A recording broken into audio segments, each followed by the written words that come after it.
Tervist, head televaatajad, te vaatate Ruudulippu ning hooaja teises saates keskendume me peaasjalikult Eesti autoralli meistrivõistluste teisele etapile, Honda Tallinna rallile. Lisaks sellele käime ära ka Raplas, kus sõideti kaardispordi Eesti meistrivõistluste esimene etapp. Head vaatamist! Honda Tallinna ralli algas üsna traditsiooniliselt Tallinna lauluväljaku katsega. Uuendusena oli sisse toodud kunstlik trampliin, mis masinatel rattad õhku tõstis ja mõneti oli ilmselt sellesama künka süü selles, et mõni mees järgmisesse kurvi hästi ära ei mahtunud.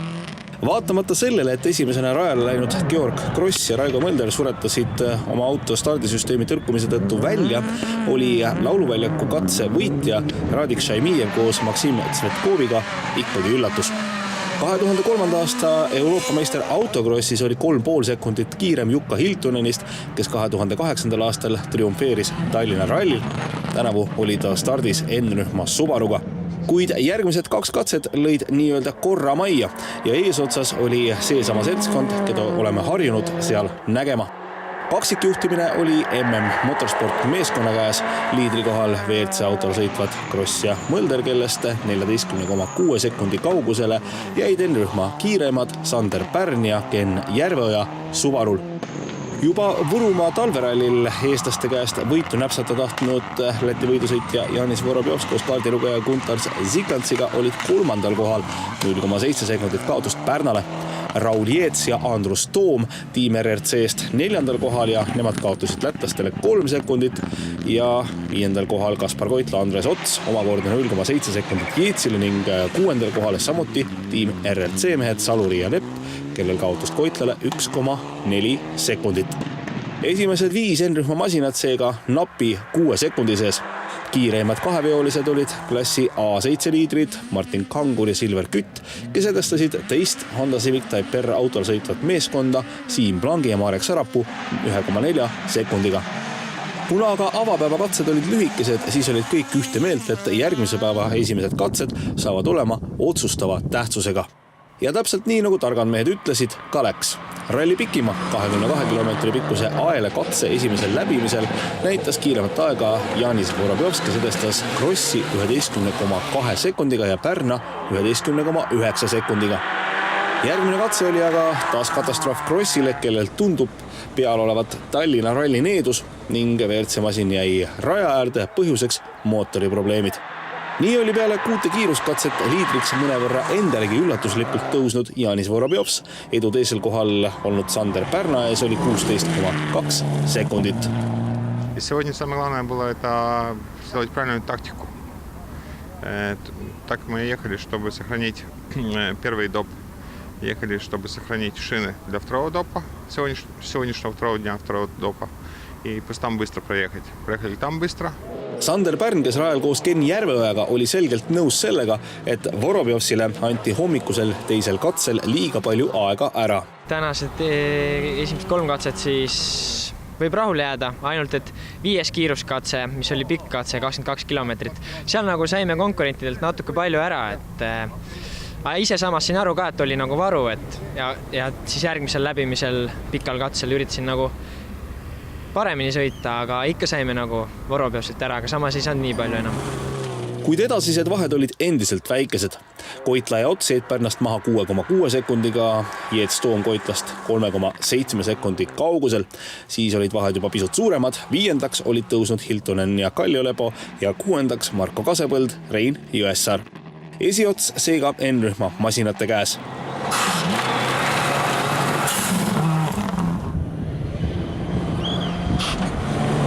Kaheveoliste klassi A7 igipõlised rivaalid olid tempo kruvinud selliseks, et Martin Kanguri ja Silver Küti koht oli absoluudis 8. Siim Plangi ja Marek Sarapuu olid nende järel 9. kohal 1,9 sekundilise kaotusega konkurentidele. Te Siim Plangiga nagu piiker istama hakkasite, see oli nagu suhteliselt ette näha ka juba, et need eelmise aasta duellid jätkuvad sellel aastal edasi ikka. Ei, eks ikka jätkuvad, jah. Kahju, et enam teise poisse pole. Peame ka tegema Plangiga edasi sammu 4 võiduse peale, siis on väga huvitavam. A6 ja N3 klassi liidrid olid Sander Siniorg ja Urmas Küntsler. E-rühmas aga Heinar Laibaik ja Siimo Suvemaa, kelle kodused konkurendid Ago ja Kalle Ahu ning Lembit Soe ja Ahto Pihlas olid tehniliste probleemidega kahjuks raja äärde jäänud. Tipus läks aga asi ülipõnevaks. Vorobjovs võis küll pisut kergemalt hingata, sest hommikune taktika andis talle paraja eduma. Siiski oli ta pikal katsel kiireim, sel korral aga enam mitte nii suure vahega, 0,9 sekundi kaugusele jäid Jeets ja Toom. Neile omakorda kaotasid katsel 1,8 sekundiga Koitla ja Ots ning enne viimasele katsele minekut oli Vorobjovsi edu piisav 23 sekundit. Viimasel katsel vormistasid nad tagasihoidliku katseajaga tänavuse Honda Tallinna ralli võidu, mis on ajalooline. Varem pole väidetavalt ükski Läti rallimees Eestis раллит võitnud. По идее, должен был выиграть Гросс, но у Гросса были технические проблемы. Вот так. Но у нас тоже было и вчера проблемы. Такие думали, когда на втором допе, на финишном втором, на втором спецучастке срывали задний редуктор, и на третьем скоростном участке еще обрывали зубы в раздатке. И так, думали, хоть бы доехать. Ну, как посмотрели, тоже, очень мало там проиграли, и все супер. А ты все сезон здесь в Эстонии будешь ехать? Крит Салурит, виновник, он уговорил, что надо весь сезон ехать. Это еще перед началом этого года. Вот так он говорит, что не расслабляйся, приезжай в Эстонию. Вот мы и приехали, Сприт не расслабился. Kuid selja taga läks põnevaks. Koitla, Pärn ja Jeets mahtusid viimase katse eel 0,8 sekundi sisse. Jeets sõitis viimasel katsel põhjaaja, kuid sellest ei piisanud, et tulla teisele kohale. Koitla kaotas talle katsel 0,2 sekundiga ja see tähendas Koitlale 0,6 sekundilise eduga teist kohta nii Tallinna rallil kui ka N-rühmas. Rahul. Tuli siin omavahelises kolmeses pundist, suutsime ära võtta selle teise koha ja oleme rahul. Kui nüüd sellest päeva esimesest poolest rääkida, kuidas sa nende katsetega nüüd rahul oled, et Vorobjovs nagu hakkas vaikselt oma teed minema? Ei tea, et hommikul mina Pärn ja Jeets siis andsime talle ilmselt liiga vabad käed ja sai ta selle vahe sisse ja see ei olnud sinna võimalik enam selle püüda. Oli nagu eesmärk ka, et ikka veel Vorobjovsi ka püüda või jäite sinna nagu oma vahel eestlased maid jagama? Jah, et viimasest servist välja minnes, et viimasel 3 katsele siis nagu väike plaan oli, et vaatame, mis toimub, aga siis kohe esimesel katsel see on siis 7. või? Poole pealt tuli turvalõõdik lahti, et turva kadus ära. Ja siis sinna luhta ta läks. Raul, alustan võib-olla tänasest hommikust, et kuidas käima saite ja kuidas ise rahul? No hommiku ei saanud seda kõige paremat tunnet kohe kätte ja ei saanud nii head hoogu üles nagu vaja oli, et selle pikal katsel tahtsime vähem kiiremat tempot teha, aga ei õnnestunud. Tegime seal ühe apsakaga vahepeal, lõhkusime seal mingi asja auto üles ära, aga ei ole hullu. Aga kui nüüd edasi minna nende pärastlõunaste katsete juurde, siis läks seal lõpus jälle päris tuliseks. Eks me otsustasime seal vaheservises, et kui tahta siin midagi korda saata, siis peab ründama, ja eks me sõitsime suhteliselt oma võimete piiri peal neid viimaseid katseid, et väga suuri vigu ei teinud, et viimasel katsel natuke eksisime, aga üldiselt tuli kõik ilusti välja.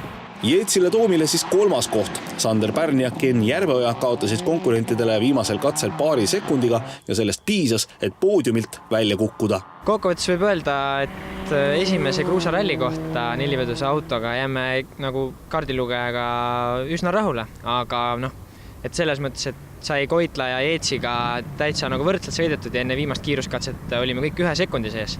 Ja natuke oleme löödud, et saime siis napilt ära viimasel kiiruskatsel. 5. olid Marko Kasepõld ja Rein Jõessaar, 6. taga Aigar Pärs ja Simo Koskinen. N-rühma tabeliliider peale 2 etappi on Koitla, Vorobjovsi ja Pärna ees. Tõmbame nüüd väikese hetke hinge ja ruudulipp on tagasi juba hetke pärast.